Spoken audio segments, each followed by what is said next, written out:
Vete, papá. Mi esposa no te quiere aquí. Las palabras rebotaron entre las paredes del salón principal como disparos. La orquesta dejó de tocar. Las risas se congelaron. El murmullo se volvió un silencio espeso, casi doloroso. Yo seguí de pie, con el vaso de vino en la mano, observando a mi hijo, a mi propio hijo, gritándome frente a más de 200 invitados. No respondí, ni una palabra. Solo bajé el vaso sobre la mesa y respiré, lento, profundo, para no permitir que la voz del enojo matara la dignidad que aún me quedaba. Pero antes de continuar, comenta aquí de qué ciudad o país estás viendo esta historia. Me encanta saber de dónde me escuchan. Aprovecha y deja tu like, porque esta historia te va a atrapar hasta el final. Me llamo Rafael Cordero. Tengo 72 años, y esa fue la noche en que descubrí que el silencio puede ser más fuerte que cualquier grito. La boda se celebraba en la hacienda El Paraíso, a las afueras de Atlixco, Puebla. Un lugar que conocía demasiado bien, porque durante 40 años había sido mi hogar. Pero esa noche, yo era apenas un invitado incómodo. El aire olía a vino caro y flores importadas. Todo brillaba. Los candelabros, las sonrisas fingidas, la novia vestida con encaje blanco y mirada altiva. A lo lejos, escuché a alguien murmurar: «Pobre viejo, seguro ya ni entiende lo que pasa». Y comprendí que el golpe no venía solo de mi hijo. Venía también del juicio silencioso de todos los que alguna vez me admiraron. Él, Andrés, mi único hijo, sostenía el micrófono con la mano temblorosa. No era el temblor del miedo, sino el de la vergüenza disfrazada de autoridad. La novia Mariana lo observaba con satisfacción. Fue ella quien susurró al oído de mi hijo antes de que me echara. Lo vi con mis propios ojos, un leve movimiento de labios, una orden disfrazada de súplica, y él obedeció. «Por favor, papá, no hagas esto más difícil». «¿Hacer qué, hijo?», pregunté con voz serena. «Irte. Ya no hay lugar para ti aquí». Alguien se acercó a quitarme la copa. Otra mano intentó guiarme hacia la salida, pero no me dejé tocar. Solo miré a mi hijo y dije despacio: «Entiendo. Nada más». Entonces di media vuelta y caminé por el pasillo entre las mesas. Los invitados bajaban la mirada. Otros fingían aplaudir para disimular la tensión. La música no volvió a sonar. Solo el eco de mis pasos sobre el mármol. A cada paso, el aire se hacía más ligero y mi corazón más pesado. Al cruzar el portón principal, la brisa de la noche me recibió con el olor familiar de la tierra húmeda. El mismo olor que tenía cuando la compré, hace 38 años, con las manos llenas de callos y la espalda rota de tanto trabajar. Nadie lo sabía, pero aquella hacienda, el lugar de su boda, su nuevo comienzo, era mía, pagada con el sudor de mis días, con el amor de su madre, Elena, y con los sueños que ahora ellos usaban como escenario de su desprecio. Mientras me alejaba, vi por última vez las luces doradas del salón reflejadas en los ventanales, y pensé: algún día entenderá lo que acaba de perder. Subí al viejo pick-up, el mismo que había usado para traer a los músicos esa mañana, y me fui sin mirar atrás. El motor rugió con el sonido áspero de los años, pero cumplió su tarea: llevarme lejos del ruido, lejos de las mentiras. Solo llevaba conmigo mi saco gris, mi sombrero de ala corta y un pequeño sobre dentro del bolsillo. El sobre que Mariana jamás debía ver. Mientras descendía por el camino empedrado, escuché de lejos una carcajada. Era ella, riendo, y por primera vez en mucho tiempo recé no para pedir justicia, sino paciencia, porque la justicia, cuando llega, sabe esperar. Esa noche dormí en el cuarto pequeño detrás de las caballerizas. No era un lugar digno de un padre echado de su propia fiesta, pero era el único rincón donde el silencio no dolía. Miré el sobre, lo abrí despacio, y dentro estaba el testamento de Elena, mi esposa. Una hoja amarillenta con su letra firme: Rafa, si algún día nuestro hijo olvida quién es, recuérdale con hechos, no con gritos. La guardé de nuevo, apagué la lámpara y murmuré: te prometo, Elena, que lo recordará. Al amanecer, un mensaje vibró en mi teléfono. Era de Andrés. Solo decía: papá, necesito las llaves de la hacienda. Es urgente. Miré la pantalla por largo rato, con el sol apenas entrando por la ventana, y sonreí, porque no sabía que el lugar donde se casó Ya no le pertenecía. Cuando el mensaje de Andrés llegó aquella mañana, todavía podía escuchar en mi cabeza la voz de Elena, mi esposa, repitiendo una de sus frases favoritas. Rafa, los hijos se crían con amor, pero se educan con ejemplo. Tomé mi taza de café y miré el campo desde la ventana. El sol apenas tocaba los árboles de durazno que plantamos juntos hace 30 años. Cada fruto, cada ladrillo de esa hacienda, tenía un pedazo de nuestra historia. Y sin embargo, en la boda de nuestro hijo, yo había sido un extraño. Me senté en la mesa de madera vieja, la misma donde Elena y yo hacíamos las cuentas cada mes, y abrí mi cuaderno. Allí llevaba registradas todas las inversiones, pagos y mejoras de la hacienda desde 1985, fertilizantes, ganado, maquinaria, reparaciones, incluso las becas que pagué para que Andrés estudiara en la Universidad de las Américas Puebla. Cuando lo recuerdo, todavía puedo ver su sonrisa el día que le entregaron el título. Yo no pude pagarle una gran fiesta, pero le regalé algo mejor, una vida sin deudas. Y ahora, él me había echado de la boda que también pagué. Hace apenas un año, cuando me anunció su compromiso con Mariana Ríos, lo noté diferente, más frío, más preocupado por las apariencias que por el trabajo. Ella era de ciudad, elegante, con una sonrisa calculada y un tono de voz que sonaba amable solo cuando había testigos. Desde la primera cena familiar, supe que algo no estaba bien. Su hacienda es hermosa, don Rafael, me dijo aquella noche. Gracias, señorita. Bueno, pronto será nuestra, ¿no? Añadió con una risita suave, mirando a Andrés. No lo dije, pero esa palabra, nuestra, me atravesó el pecho. Desde entonces, empezó a sugerir cambios, remodelar la casa, vender parte del terreno para construir una alberca, cambiar el nombre de la hacienda. Decía que Hacienda El Paraíso sonaba anticuado. Propuso llamarla Hacienda Ríos Cordero. El orden de los apellidos lo dijo sin titubear. No me molesta el cambio, pero primero hay que pensar si Elena estaría de acuerdo. Respondí. Ella sonrió con esa dulzura que usan los que están acostumbrados a manipular. Ay, don Rafa, los muertos no deciden por los vivos. Andrés no dijo nada, solo bajó la mirada. Fue la primera vez que sentí que mi hijo se alejaba de mí sin moverse del lugar. A partir de entonces, los domingos dejaron de ser nuestros. Ya no desayunábamos juntos, ni íbamos al pueblo a misa. Él se quedaba encerrado con Mariana planeando la boda, contratando empresas, pidiendo créditos que yo no entendía por qué necesitaba. Hasta que un día, la cocinera, Lupita, me trajo un sobre que encontró encima del escritorio de Andrés. Era una copia del contrato de renta del salón de la boda, y el nombre que aparecía en letras grandes era el mío. Rafael Cordero, arrendador y pagador único. ¿Y por qué su hijo firmó con su nombre, don Rafa?, preguntó Lupita. Porque ni él ni ella podían pagar lo que prometieron, respondí, guardando el papel en mi carpeta. Ese día entendí que no solo me usaban, sino que también me escondían. 2 semanas antes del matrimonio, Andrés vino a verme. Llevaba un traje nuevo y un reloj brillante. Se veía cansado, como si el peso de la mentira le estuviera doblando los hombros. Papá, necesito pedirte un favor. Dime, Mariana quiere que el banquete sea aquí, en la hacienda. Dice que el paisaje es perfecto. ¿Y tú qué opinas? Yo creo que sería un honor casarme donde crecí. Sonreí, sin mostrar que ya lo sabía todo. Entonces háganlo aquí, pero con una condición, la que quieras. Que me prometas que será una boda sin excesos, que el amor no se mida por los fuegos artificiales. Él asintió, y yo, tonto, le creí. Las semanas siguientes, la hacienda se transformó en un palacio. Luces colgantes, carpas francesas, fuentes nuevas, caminos de piedra. Cada factura llegaba a mi nombre, y cada pago salía de mi cuenta. No lo hice por ostentación, sino por amor.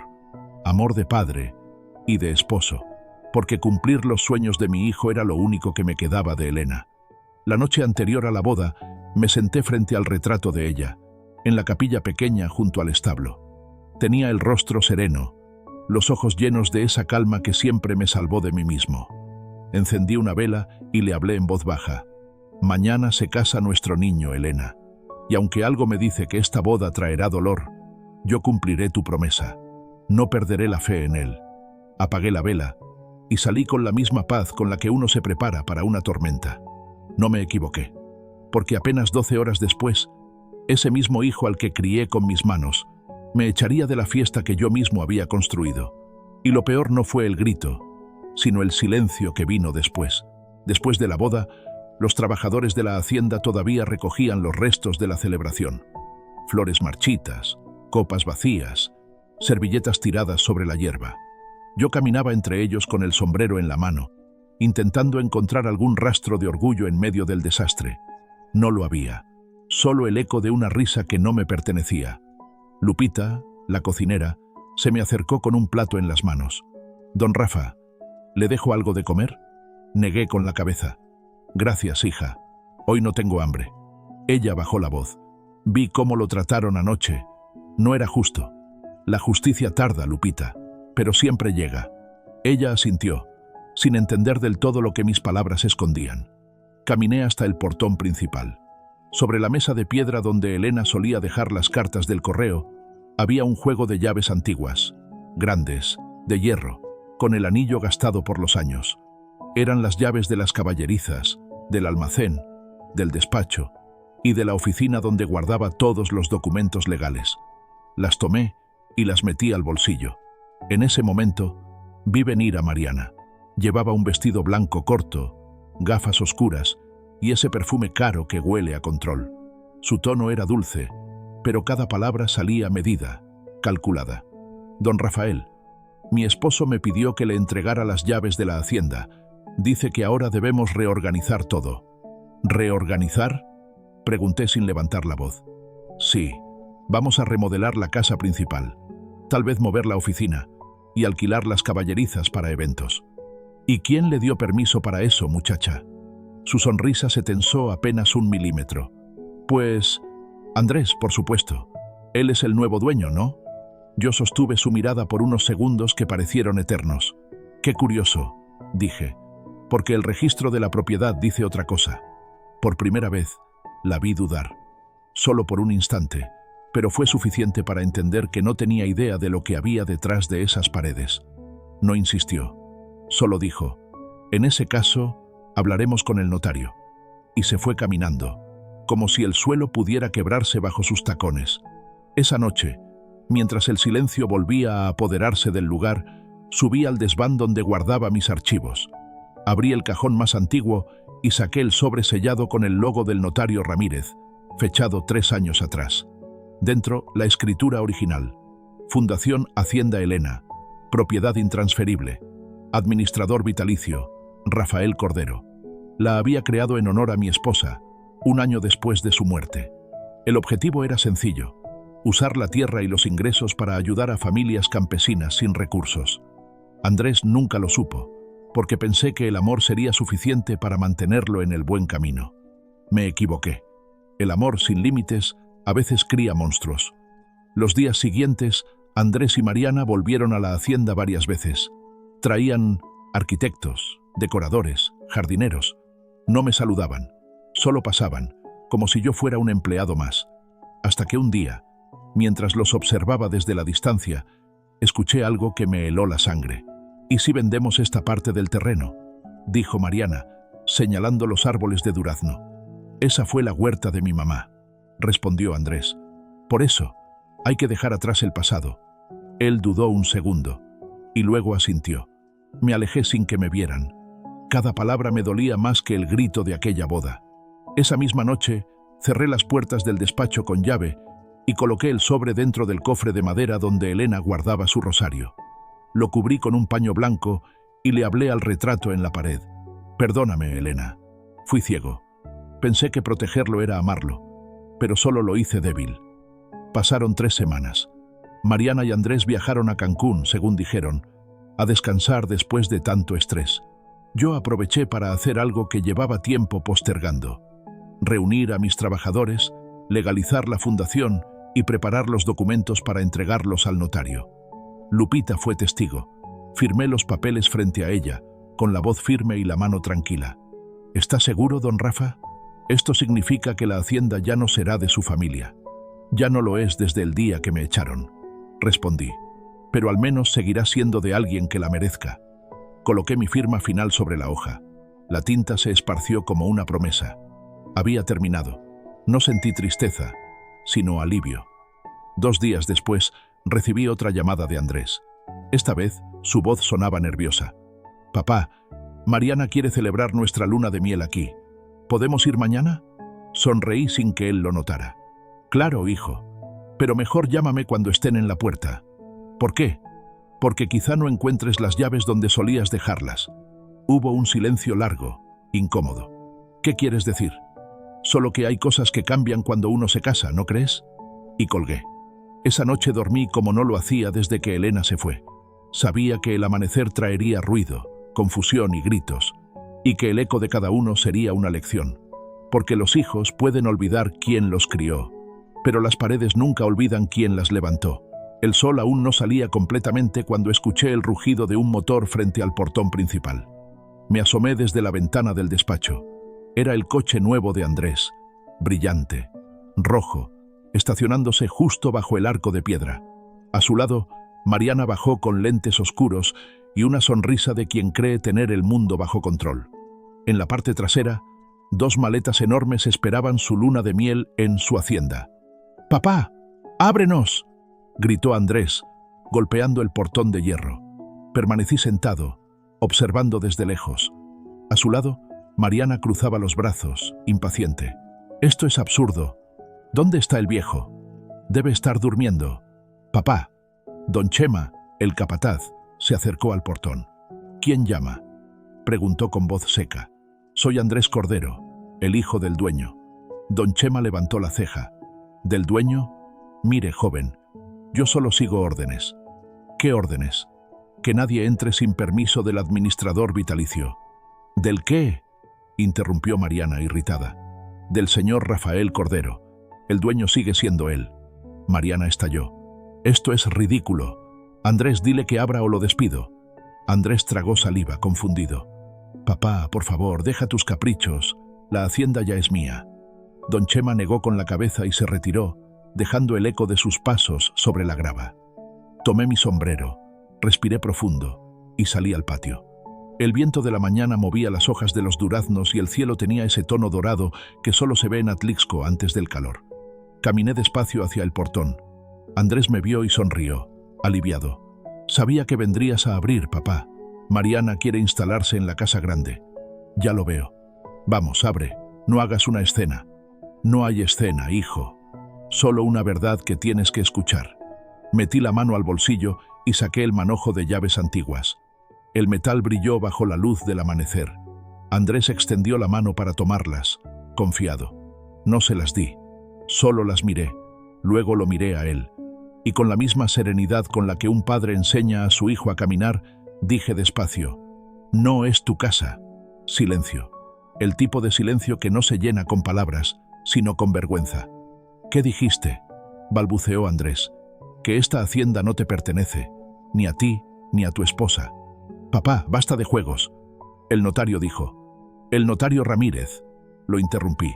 «Fue quien firmó la escritura que fundó la Fundación Hacienda Elena, 3 años antes de que conocieras a Mariana». Mariana dio un paso atrás. «¿Fundación? ¿De qué habla?». Saqué el sobre amarillo del bolsillo interior de mi saco. Lo abrí frente a ellos y les mostré el documento. El sello rojo brilló como una sentencia. «Propiedad intransferible. Administrador vitalicio, Rafael Cordero». Andrés intentó hablar, pero la voz se le quebró. «¿Por qué no me lo dijiste antes?». «Porque esperaba que entendieras por ti mismo que el amor vale más que una propiedad». «No puedes hacerme esto, papá. No te lo hago yo. Te lo hiciste tú el día que me echaste de aquí». Mariana, pálida, trató de sonreír. «Esto se puede arreglar, don Rafael. Podemos hablar, negociar». «No hay nada que negociar, señora. Este lugar ya tiene un propósito». «¿Cuál?». «El mismo que tenía Elena cuando lo construimos. Ayudar a los que no tienen hogar». Ella perdió el control. «Usted está loco. Andrés, dile algo». Pero mi hijo ya no decía nada. Miraba las llaves en mi mano, con los ojos húmedos, y el orgullo cayendo poco a poco como las hojas del durazno. «Papá, por favor». «Hijo», le dije suavemente, «hay lecciones que solo se aprenden cuando uno se queda afuera». Cerré el portón con firmeza. El golpe metálico resonó por todo el campo.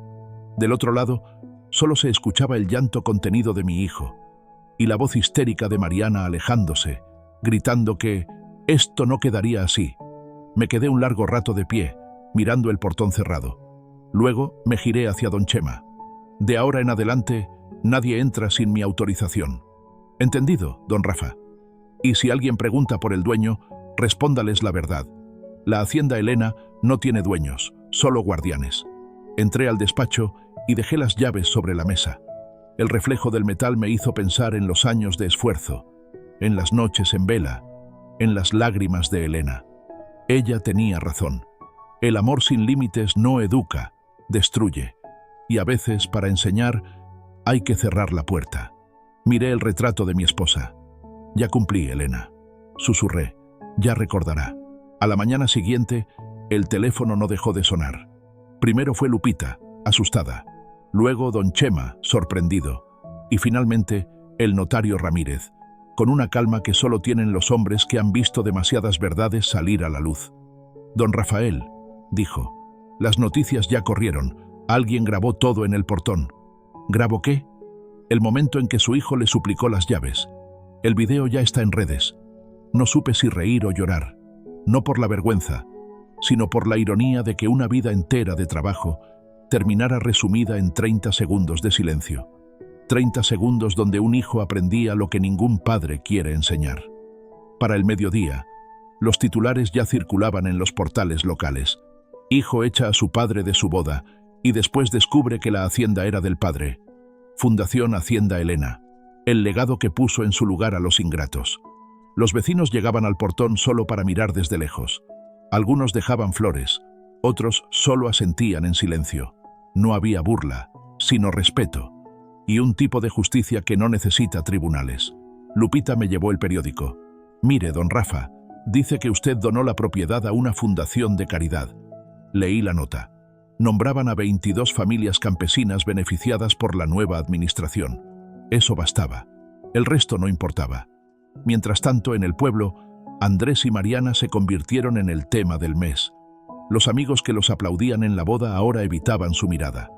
La familia de ella, ofendida por el escándalo, les cerró las puertas, y el crédito que Andrés había pedido para abrir su despacho fue cancelado. El banco no confía en quien humilla a su propio padre.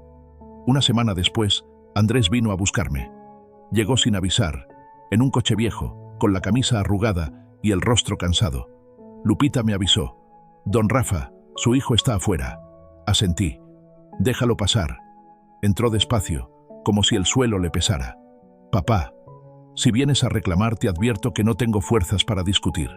No, no vengo a reclamar. Vengo a pedir perdón. Me quedé en silencio. Él siguió. Mariana se fue. Dijo que no soportaba las burlas. No me queda nada. Te queda lo que siempre tuviste, hijo. Solo que lo olvidaste. ¿Qué cosa? Un nombre. Y la oportunidad de hacer algo digno con él. Le ofrecí una silla. Por primera vez en meses, se sentó frente a mí sin arrogancia. Sacó un sobre del bolsillo y lo puso sobre la mesa. Traje esto. Es el anillo de matrimonio. No puedo conservar algo que empezó con mentira. Lo dejé allí, sin tocarlo. ¿Y qué piensas hacer ahora? No lo sé. Tal vez trabajar. Eso suena bien. La fundación necesita manos que sepan corregir errores. Él me miró sorprendido. ¿Me estás ofreciendo trabajo? Te estoy ofreciendo un comienzo, no una herencia. Sus ojos se llenaron de lágrimas. No sé si merezco tanto. No lo mereces aún, pero puedes ganártelo. Llamé a don Chema. Asigna a mi hijo al grupo de mantenimiento. Que empiece mañana. Que limpie el establo y pinte la capilla. Andrés no se quejó. Solo asintió. Por primera vez, vi en su rostro algo parecido a humildad. Y en ese momento, entendí que Elena, desde donde esté, seguramente sonreía. Esa noche, cuando el campo volvió a quedarse en silencio, me senté en el banco frente al portón. El mismo portón que un día cerré con rabia y ahora observaba con paz. El viento traía el olor del pasto recién cortado y a lo lejos la voz de mi hijo trabajando. Cada golpe del martillo era un recordatorio. La redención no se pide, se construye. Saqué del bolsillo el rosario de Elena. aquel que siempre llevaba cuando la duda me visitaba. Lo apreté con fuerza y murmuré: «Le diste una lección mejor que la mía, amor, porque no vino de palabras, sino de consecuencias». Al día siguiente, cuando el sol salió, el portón se abrió de nuevo. Esta vez, no para expulsar a nadie, sino para dejar entrar a un hijo que venía a aprender. Los primeros días de trabajo de Andrés fueron duros. El sol de Atlixco no perdona, y menos a quien no está acostumbrado a ganarse el pan con las manos. Don Chema lo observaba en silencio desde la distancia, mientras los demás obreros murmuraban: «¿Ese no es el hijo del patrón?». «Era», respondía otro. «Ahora es uno más». Yo lo veía desde la ventana del despacho, no con rencor, sino con ese tipo de tristeza serena que solo sienten los padres cuando la vida se encarga de corregir lo que ellos no pudieron. Andrés llegaba temprano, con la camisa empapada de sudor antes de las 10. Pintaba la capilla, limpiaba los establos, arreglaba los cercos. No se quejaba, y cada día su postura se volvía menos altiva, más humana. Una tarde, mientras revisaba los papeles de la fundación, escuché unos golpes en la puerta. «¿Puedo pasar?». Era él. «Adelante». Traía en las manos un sobre manchado de pintura. «Encontré esto en el desván. Es una carta de mamá». Me la entregó. La abrí despacio. La letra inconfundible de Elena me hizo temblar las manos. «Rafa, si alguna vez nuestro hijo se pierde, no lo busques en la ciudad. Búscalo en el trabajo, en la tierra, en el sudor, porque ahí es donde los hombres recuerdan de qué están hechos». Andrés me miraba, con los ojos vidriosos. No sabía que ella me había escrito algo. Tampoco yo. Parece que Elena aún sabe cuándo aparecer. Nos quedamos en silencio largo rato hasta que dijo: «Papá, quiero hacer algo por la fundación. Quiero usar lo que aprendí en contaduría para ayudar con las cuentas». Lo miré con cuidado. «¿Y por qué debería confiarte eso?». «Porque ahora sé cuánto duele perder la confianza de quien más amas». No respondí enseguida. Solo tomé una hoja y se la entregué. «Empieza por registrar cada gasto, cada donación. No quiero errores. Y si dudas, pregunta. Aquí nadie lo sabe todo». «Gracias, papá». «No me des las gracias. Gánatelas». Durante los meses siguientes Andrés cumplió. Llevó los libros con precisión, ayudó a los trabajadores, organizó entregas de alimento. La gente del pueblo, al principio desconfiada, empezó a mirarlo con otros ojos. Ya no era el joven arrogante que gritaba en bodas y conducía autos de lujo. Era un hombre que reparaba techos bajo la lluvia, que cargaba sacos, que escuchaba a los demás. Una tarde, Lupita vino corriendo al despacho. «Don Rafa, tiene que ver esto». La seguí hasta el campo. Allí estaba Andrés, plantando un árbol junto a los niños de la escuela rural. «Es un durazno, como los que sembró mamá», dijo cuando me vio. «¿Y por qué justo un durazno?». «Porque da fruto solo si lo cuidas todos los días. Si lo olvidas, se seca». No supe qué decir, solo asentí. El viento movía las hojas nuevas del pequeño árbol, y por primera vez en mucho tiempo sentí que el aire olía a futuro. Esa noche, mientras repasaba los informes financieros, encontré una nota escrita con la caligrafía de mi hijo. Decía: «Papá, no puedo borrar lo que hice, pero puedo empezar a construir lo que tú soñabas». Sonreí. Era breve, sincera, y bastaba. El domingo siguiente, la fundación inauguró su primer comedor comunitario. 22 familias fueron invitadas y el pueblo entero asistió. Andrés preparó el discurso, pero antes de hablar, se giró hacia mí y me pidió que lo acompañara. «No soy bueno con las palabras», dijo, «pero aprendí algo importante. El orgullo alimenta el ego, no el alma, y un padre que enseña con silencio vale más que 1000 que gritan». Hubo aplausos, pero yo no los escuché. Solo vi en sus ojos la mirada que reconocía al niño que un día cuidé, perdido por el mundo y reencontrado entre la tierra que su madre amó. Esa noche, al cerrar las puertas del despacho, dejé las llaves sobre la mesa, igual que la primera vez. Pero ahora no pesaban, ahora eran símbolo, no castigo. Me quedé viendo el retrato de Elena. Parece que el muchacho volvió, amor, y esta vez vino para quedarse. El mes siguiente trajo lluvias tempranas. Atlixco olía a tierra mojada, a cosecha y a redención. La fundación iba creciendo. Nuevos techos en las casas vecinas, semillas entregadas a los campesinos, talleres de oficios para jóvenes. La gente ya no decía la hacienda del señor Rafael, sino la casa de todos, y ese era, desde el principio, el sueño de Elena. Una mañana, mientras revisábamos los informes contables, Andrés entró con el rostro pálido. «Papá, necesitamos hablar». «¿Qué sucede?» «Un hombre del banco vino con una propuesta. Quieren comprar una parte del terreno para construir una bodega. Dicen que sería rentable. ¿Y tú qué opinas?» «Que podríamos usar ese dinero para ampliar el comedor. Sería útil, pero la tierra no se vende, hijo». «Lo sé», respondió. «Solo quería escucharlo de ti». Esa respuesta bastó para saber que el muchacho había cambiado de raíz. Ya no buscaba permiso para enriquecerse, sino consejo para hacer lo correcto. Le sonreí. Bien hecho. Un hombre que pregunta antes de firmar ya aprendió a respetar su apellido. Días después, el ayuntamiento de Atlixco me invitó a una ceremonia. Querían reconocer la labor de la Fundación Hacienda Elena.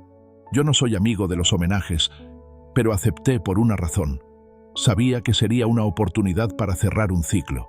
La plaza estaba llena. Niños con banderas, familias enteras, los trabajadores que durante años conocieron mi silencio. El alcalde subió al estrado y, con voz firme, dijo: «Hoy honramos a un hombre que enseñó que la riqueza verdadera no está en las hectáreas que se poseen, sino en las manos que se tienden». La gente aplaudió. Andrés estaba a mi lado, con el rostro emocionado y la mirada baja. Cuando me llamaron al frente, tomé el micrófono solo para decir: «No vine a que me aplaudan, vine a recordarles algo. Un padre puede perderlo todo, el dinero, la casa, hasta el respeto, pero mientras conserve la dignidad, sigue siendo dueño de sí mismo. Yo no enseñé a mi hijo con palabras, sino con silencio, y ese silencio le devolvió el oído». El público guardó unos segundos de silencio antes de aplaudir de pie. Vi rostros llorando, hombres quitándose el sombrero, mujeres abrazando a sus hijos. No era un discurso, era una herida cerrando ante todos. Al terminar el acto, una anciana se me acercó. Tenía las manos arrugadas y una voz dulce. «Don Rafael», dijo, «mi nieto come todos los días gracias a usted. Elena debe estar orgullosa». Yo asentí, conteniendo las lágrimas. «Gracias, señora». Pero no fue solo por mí. Miré a Andrés, que ayudaba a desmontar el escenario. Fue por los que decidieron cambiar antes de que fuera demasiado tarde. Esa tarde, cuando regresamos a la hacienda, el cielo se cubría de nubes violetas. El viento movía el árbol de durazno que Andrés había plantado semanas atrás. Ahora tenía flores. «Mira eso», dijo él. «No pensé que florecería tan pronto». «Los duraznos son sabios», le respondí. «Florecen cuando sienten que ya no hay miedo». Nos quedamos allí, en silencio, escuchando los grillos, hasta que sonó su teléfono. Era Mariana. Vi cómo se tensaba. No contestó. Dejó que el timbre se apagara. «¿No vas a atender?» «No, papá. Algunos fantasmas solo regresan para ver si todavía los temes». Lo miré con orgullo. Ese momento valía más que cualquier perdón. Esa noche, mientras el pueblo dormía, escribí una carta. Era corta, directa, sin adornos. «Hijo, algún día, cuando yo ya no esté, recuerda que el respeto no se hereda, se cultiva. Si alguna vez te toca ser padre, enseña con el ejemplo, no con la ira. Y si la vida te pone en mi lugar, cierra la puerta sin odio, pero sin miedo». La dejé sobre su escritorio. Sabía que la leería al amanecer. Al día siguiente, cuando abrí las ventanas del despacho, vi algo que me hizo sonreír. Andrés estaba de pie junto al portón, entregando cajas de comida a los campesinos. Las mismas manos que un día empujaron a su padre fuera de su boda, ahora sostenían alimento para otros. Lupita se me acercó. «Don Rafa, ¿sabe qué dice la gente en el pueblo?» «¿Qué dice?» «Que lo que usted dijo aquel día, nadie lo olvidará». Me quedé mirando el horizonte. «Ni falta que hace», respondí, «porque hay verdades que se heredan mejor que cualquier hacienda». El viento sopló fuerte, moviendo las flores del durazno, y supe, sin necesidad de palabras, que Elena estaba ahí, sonriendo. Han pasado 3 años desde aquella boda. El pueblo cambió. Yo también. La fundación creció más de lo que Elena y yo habríamos imaginado. Ahora hay talleres de carpintería, una pequeña clínica y un jardín donde los niños corren entre duraznos y bugambilias. Cada árbol plantado lleva el nombre de una familia que un día recibió ayuda. Y entre ellos hay uno que siempre florece primero, el que plantó mi hijo. Andrés ya no vive en la hacienda. Decidió mudarse a una casa modesta cerca del centro de Atlixco, donde ayuda a jóvenes sin recursos a terminar la escuela. Viene cada semana a revisar los libros, a tomar café conmigo y a cuidar el durazno de su madre. Ya no me llama papá con culpa, me llama con respeto, y eso basta. Hace poco me preguntó algo que me hizo sonreír. ¿Por qué nunca me gritaste, papá? ¿Por qué no me echaste tú también? Le respondí sin pensarlo mucho. Porque hay castigos que se olvidan, pero las lecciones que llegan con silencio, esas no se borran nunca. Guardó silencio, asintió, y me abrazó. No como un hijo arrepentido, sino como un hombre que al fin comprendió quién era. Cada tarde salgo al porche con mi taza de café y veo el horizonte de Atlixco teñirse de naranja. Los pájaros vuelan sobre los campos que un día fueron solo míos y ahora pertenecen a muchos. A veces pienso en Elena y otras veces en ese día en la boda, cuando mi hijo me gritó delante de todos, y me alegro de no haber respondido con rabia, porque si lo hubiera hecho, nunca habría visto florecer el árbol del perdón. A veces, la vida nos pone en situaciones donde solo hay dos caminos: enseñar con furia o educar con ejemplo. Yo elegí el segundo, y aunque dolió, fue el que dio fruto. Una tarde, una niña se acercó corriendo al portón. «Abuelo Rafa, mi papá dice que gracias a usted tenemos casa nueva». «No me des las gracias, hija», le dije. «Dáselas a tu padre, que se atrevió a trabajar por ella». Ella sonrió, y al correr, sus risas se mezclaron con el sonido del viento entre las hojas. Ese sonido es el mismo que escuchaba cuando Elena colgaba la ropa en el patio. La vida tiene una manera curiosa de repetirse, pero con notas más suaves. A veces los vecinos me piden que cuente mi historia, y siempre empiezo igual. Fue en la boda de mi hijo. Me echó frente a todos, pero lo que dije después cambió el rumbo de todo. Entonces, todos me miran con curiosidad, esperando que les repita las 4 palabras. Y sí, las repito, pero con una sonrisa distinta. No es tu casa, no como venganza, sino como recordatorio. Las casas se heredan, pero los valores se construyen. Y cuando un hijo olvida quién levantó los muros, la vida se encarga de mostrárselo. No con gritos, sino con consecuencias. Hoy tengo 75 años. Sigo levantándome a las 5, barriendo el patio como antes. El cuerpo envejece, pero el alma, cuando se libera del rencor, rejuvenece. A veces pienso que todo esto fue una larga carta de amor. A Elena, al hijo que perdió el rumbo, y a cada persona que ha sentido la ingratitud morderle el corazón. Por eso, si estás escuchando mi historia, quiero decirte algo. Nunca te avergüences de empezar de nuevo, ni de cerrar una puerta si detrás de ella solo hay desprecio. Porque hay silencios que valen más que 1000 discursos, y hay respuestas que, aunque duelan, educan mejor que cualquier palabra. Yo respondí con 4 palabras, y esas 4 bastaron para recuperar mi paz, mi nombre y mi casa.